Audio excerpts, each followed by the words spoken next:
Hello everyone, welcome to Dinesh science solution DS2।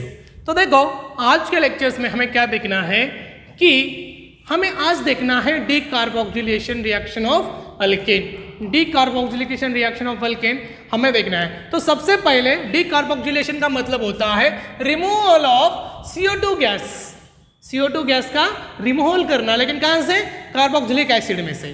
तो देखो D carboxylation का मतलब होता है कि CO2 गैस को रिमूवल करवाना, CO2 गैस को निकालना।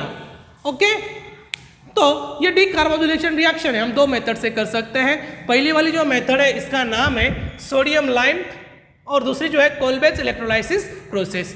तो हमें क्या करना है, अगर आपको डी कार्बोक्सिलेशन का मतलब समझ में आया तो मैं आगे जाता हूं। डी कार्बोक्सिलेशन का मतलब ऐसे एक बार फिर से बोलता हूं कि removal of CO2 gas, CO2 gas को निकालना। तो देखो यहाँ पे सोडा लाइम्स की रिएक्शन हमें करवाना ही है। पहली सोडा लाइम की जो रिएक्शन है वो देखो कैसा है कि हमने यहाँ पे कल sodium salt of carboxylic acid का एक एग्जांपल लेना है।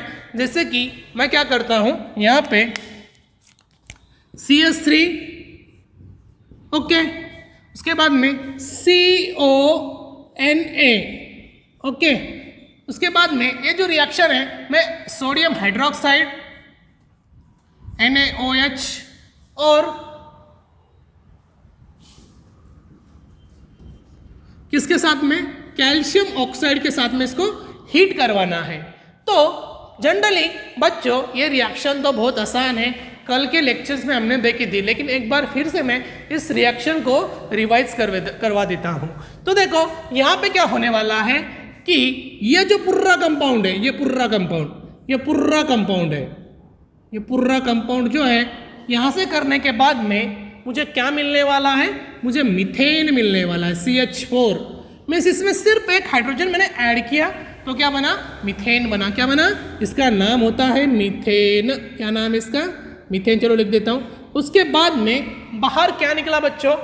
Na2 2 times, Na2 2 times. उसके बाद में CO3, Na2CO3, ओके, इसका नाम है मीथेन। तो सबसे पहले मैंने क्या किया, बहुत ही आसान रिएक्शन है, ये रिएक्शन हमने कल देखी है।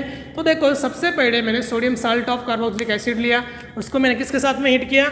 NaOH के साथ में या CO के साथ में हीट तुम कर सकते हो। तो तुम्हें मीथेन मिलता है, NO2 और CO2 बाहर रिमूव हो जाता है। तो यही हमें सोडा लाइम रिएक्शन हमारी थी। उसके बाद में कोलबेज इलेक्ट्रोलाइसिस प्रोसेस हमें सीखना है। कोलबेज इलेक्ट्रोलाइसिस प्रोसेस हमें आज सीखना है। तो देखो मैं यहाँ पे इसको रब कर देता हूँ, अगर आपको समझ में आई होगी तो आप लिखते चलो। ओके, ये रिएक्शन हमारी कल हो चुकी थी। तो सबसे पहले हमें क्या करना है, कोलबेज इलेक्ट्रोलाइसिस प्रोसेस के बारे में हमें सुनना है, पढ़ना है। ओके, तो मैं क्या करता हूँ, कोलबेज इलेक्ट्रोलाइसिस प्रोसेस के लिए यहाँ पे एक देखो यहाँ पे एक कंटेनर लेता हूँ। देखो यहाँ पे कंटेनर लेता हूँ। ओके, कंटेनर लिया। इस कंटेनर में जो है दो टर्मिनल्स लगा देता हूँ मैं, एक जो रहेगा एनोड और एक रहेगा कैथोड। ये टर्मिनल मैंने यहाँ पे खड़े खड़े यहाँ पे लगा दिया है। ओके, ये टर्मिनल्स मैंने यहाँ पे लगा दिए हैं। ये टर्मिनल लगाने के बाद में इसको जो है बैटरी से कनेक्ट कर दिया है। इसको मैंने ये टर्मिनल जो है एक बैटरी से कनेक्टेड कर दिया है। ओके, एक बैटरी से मैंने यहाँ पे इसको कनेक्ट कर दिया है। तो इसको बोलते हैं हम एनोड। क्या बोलते हैं? एनोड। इसी को बोलते हैं हम कैथोड। क्या बोलते हैं? कैथोड बोलते हैं। तो देखो हमेशा यहाँ पे एनोड का मतलब होता है ऑक्सीडेशन। क्या होता है? ऑक्सीडेशन। क्या होता है? ऑक्सीडेशन। और इसका कैथोड का मतलब होता है रिडक्शन। क्या होता है? रिडक्शन। इस पे जो नेगेटिव चार्ज होता है इस पे कैसा रहता है? पॉजिटिव चार्ज रहेगा। उसके बाद में ऑक्सीडेशन का मतलब ऐसा होता है बेटा कि यहाँ पे लॉस ऑफ इलेक्ट्रॉन। क्या होने वाला है यहाँ पे? Loss of electron. यहाँ पे क्या होने वाला है? Loss of electron. और यहाँ पे क्या होने वाला है? Gain of electron. क्या होने वाला है? Gain of electrons. यहाँ पे देखो सबसे पहले मैंने इलेक्ट्रोलाइसिस प्रोसेस हमें सीखना है। मैंने क्या किया, एक कंटेनर लिया, कंटेनर में तो कंडीशन मैंने कौन कौन सी लगाई, एक एनोड वाली और एक कैथोड वाली टर्मिनल्स मैंने यहाँ पे लगा दिया है। लगा देने के बाद में इनको जो है एक सॉल्यूशन के साथ में भरवा दिया है। ओके, एक सॉल्यूशन के साथ में इसको हमने भरवा दिया है। कौन सा सॉल्यूशन रहेगा वो सॉल्यूशन है, देखो यहाँ पे मैंने कंटेनर लिया है, कंटेनर जो है पूरी तरह से सॉल्यूशन में मैंने भरवा दिया है। भरवा देने के बाद में यहाँ पे मैंने 2 मॉलिक्यूल्स ऑफ, देखो सबसे पहले मैंने 2 molecules of CH3CO negative Na plus यहाँ पे H+ आयंस मैंने डाला है और OH- मैंने यहाँ पे डाला है। यहाँ पे मैंने 4 कंडीशन में आने पे मैंने डाली है। कौन कौन सी, एक है सोडियम है, उसके बाद में ये कार्बोक्सिलिक एसिड का एक सॉल्यूशन है, उसके बाद में H+ है और दूसरा है OH- है। मैंने 4 कंडीशन यहाँ पे इस कंटेनर में डाल दी है। तो सबसे पहले हमें तो पता होता है कि हम 11th क्लास में ये सीखे हैं कि ऑक्सीडेशन का मतलब होता है कि इलेक्ट्रॉन का लॉस होना। तो सबसे पहले हम कैथोड कंडीशन के लिए एनोड कंडीशन के लिए सीख लेंगे। चलो एनोड कंडीशन के लिए क्या है, ये देखो ये एनोड है। ओके, एनोड पे कैसा चार्ज होता है, हमेशा पॉजिटिव होता है। इसका मतलब होता है, इसका क्या होता है, ऑक्सीडेशन होता है। ऑक्सीडेशन हुआ मीन्स क्या हुआ, लॉस ऑफ इलेक्ट्रॉन हुआ। क्या हुआ, लॉस ऑफ इलेक्ट्रॉन हुआ। लॉस ऑफ इलेक्ट्रॉन होने के बाद में यहाँ पे क्या होता है कि ये जो एनोड से इलेक्ट्रॉन का लॉस हुआ। तो सबसे पहले हम क्या करेंगे, मैंने क्या लिया था एनोड कंडीशन के लिए 2 टाइम्स ऑफ CH3।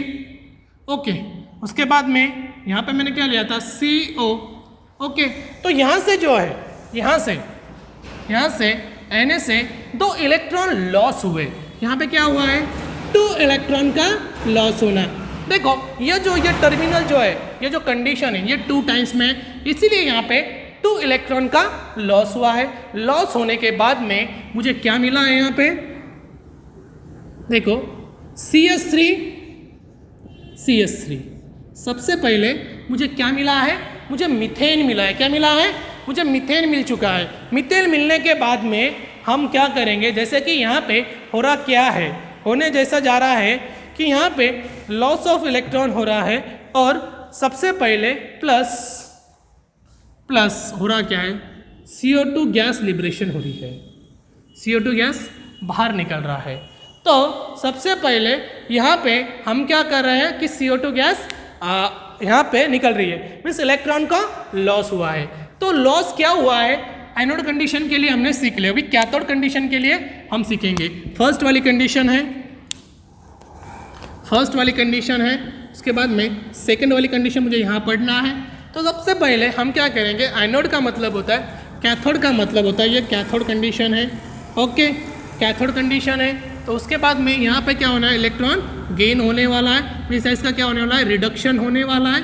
पहली रिएक्शन का इलेक्ट्रॉन लॉस हुए थे, अभी क्या होने है, रिडक्शन होने वाला है। रिडक्शन का मतलब होता है कि क्या होता है, गेन ऑफ इलेक्ट्रॉन का गेनिंग होने वाला है। इसके पहले इलेक्ट्रॉन का लॉस हुआ था, इलेक्ट्रॉन का गेनिंग होने वाला है। तो इस सॉल्यूशन में बचा क्या है, बचा है कि यहाँ पे 2CO2 plus 2H hydrogen gas.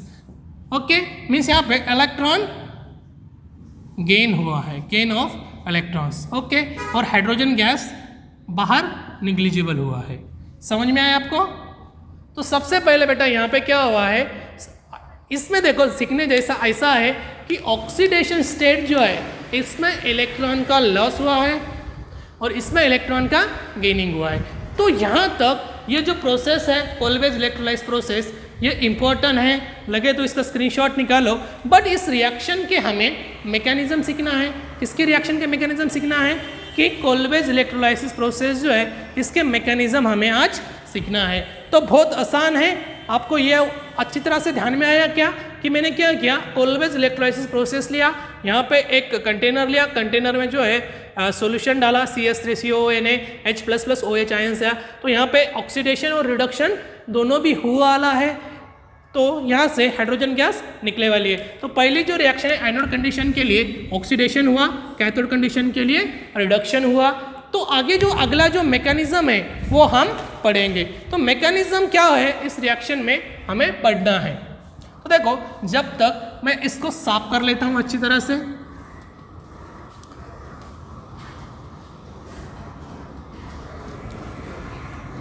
देखो, मैकेनिज्म ऑफ एनोड्स, एनोड्स के मैकेनिज्म हमें सीखना है। तो देखो, मैकेनिज्म्स, हमें एनोड के मैकेनिज्म आज सीखना है। एनोड कंडीशन के लिए हमें सीखना है। एनोड कंडीशन के लिए तो सबसे पहले यहाँ पे क्या होता है, एनोड का मतलब होता है ऑक्सीडेशन। ऑक्सीडेशन होना मीन्स क्या होना, लॉस ऑफ इलेक्ट्रॉन होना। क्या होना, लॉस ऑफ इलेक्ट्रॉन्स होना। इलेक्ट्रॉन का ये होना, क्या होना, लॉस होना। तो देखो, सबसे पहले बच्चों मैं यहाँ पे क्या कहने वाला हूँ कि मैंने यहाँ पे 2 टर्मिनल्स में क्या लिया था, CH3, ओके, उसके बाद में COO। तो यहाँ पे 6 अनपेयर्ड इलेक्ट्रॉन्स हैं, ओके। ये कंडीशन है कितने टाइम्स में है, 2 टाइम्स में है, ओके। कैसा है, 2 टाइम्स में है। 2 टाइम्स में रहने के बाद में इलेक्ट्रॉन का लॉस जो है यहाँ से हुआ है, 1 इलेक्ट्रॉन्स का। 1 मीन्स है 2 इलेक्ट्रॉन्स यहाँ से लॉस हो चुके हैं। 2 इलेक्ट्रॉन्स का लॉस यहाँ पे होने वाला है। होने वाले के बाद में यहाँ पे क्या मिलने वाला है, जैसे कि CO2 गैस जो है लिबरेशन होने वाला है। देखो, तो हमें क्या मिलेगा, CH3 2 times, okay, COO।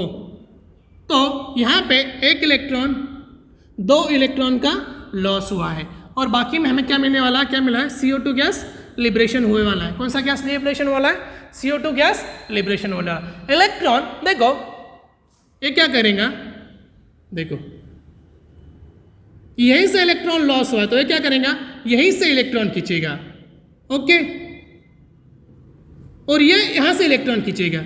Electron खींचने के बाद में एक जो आयंस बनता है, फ्री रेडिकल्स आयन बनता है एक दूसरे पे। यहाँ पे इन्होंने क्या किया, यहाँ से इलेक्ट्रॉन्स खींचा, इसने यहाँ से इलेक्ट्रॉन खींचा, तो यहाँ पे क्या बना, एक फ्री रेडिकल्स आयन बना। फ्री रेडिकल्स आयन बनने के बाद में देखो, फ्री रेडिकल्स आयंस यहाँ पे बना। फ्री रेडिकल आयंस बनने के बाद में इन्होंने क्या किया, यहाँ पे फ्री रेडिकल्स आयन बना, ओके। आयंस बनने के बाद में इन्होंने क्या किया कि आपस में अपने खुद इलेक्ट्रॉन शेयर कर लिए। यहीं से इसने बोला तू यहाँ से इलेक्ट्रॉन शेयर कर, ये बोला तू यहाँ से इलेक्ट्रॉन शेयर कर, और फाइनली मुझे इथेन मिल गया, ओके। एक फ्री रेडिकल्स आयंस यहाँ पे बने वाले हैं।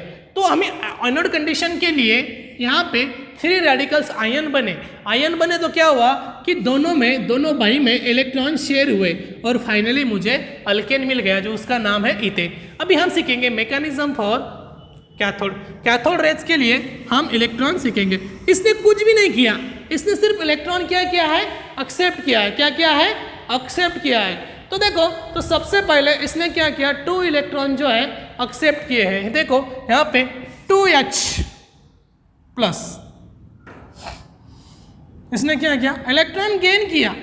क्या किया, इलेक्ट्रॉन गेन किया। सिर्फ इलेक्ट्रॉन गेन करके क्या हुआ वाला है, हाइड्रोजन गैस निकले जे बैठा हुआ है, ओके। तो इस सॉल्यूशन के लिए बहुत ही इंपॉर्टेंट है गाइस, देखो इंपॉर्टेंट। तो बचा क्या यहाँ पे, इसके लिए बचा Na, 2Na, और इसके लिए बचा OH। और सॉल्यूशन में क्या बना, और ये जो सॉल्यूशन है उसमें क्या बचा, NaOH। देखो 2 टाइम्स ऑफ NaOH। तो बेटा यहाँ पे देखो ये 2 टाइम्स में है, इसलिए 2 टाइम्स ऑफ NaOH सॉल्यूशन में बना है।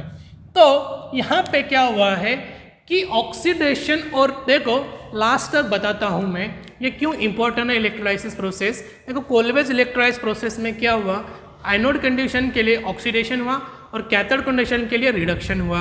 एक में इलेक्ट्रॉन ऐड हुआ, एक में इलेक्ट्रॉन निकल गया, ओके। इस तरह से हुआ।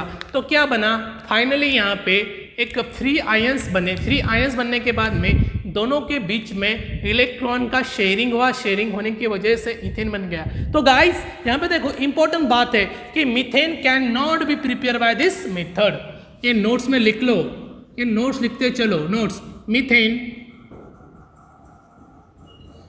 Can not be prepared by this method. इसमें तुम मीथेन का प्रिपरेशन नहीं कर सकते हो। यहाँ पे कोलवेज इलेक्ट्रोलाइसिस प्रोसेस आपको समझ में अच्छी तरह से, सिर्फ यहाँ पे क्या होता है कि इलेक्ट्रॉन लॉस होता है, गेन होता है। ओके, उसके बाद में क्या होता है, फ्री आयंस बनते हैं। फ्री आयंस बनने के बाद में वो क्या करते हैं, म्यूचुअली इलेक्ट्रॉन क्या करता है, शेयरिंग करके कोवेलेंट बॉन्ड बना लेते हैं और फाइनली हमें इथेन मिल जाता है। देखो बेटा, यहीं तक हम सीखे हैं। जो कल सीखना है वो हम कल के लेक्चर में सीखेंगे। जब तक रुकते हैं यहीं। Thank you very much.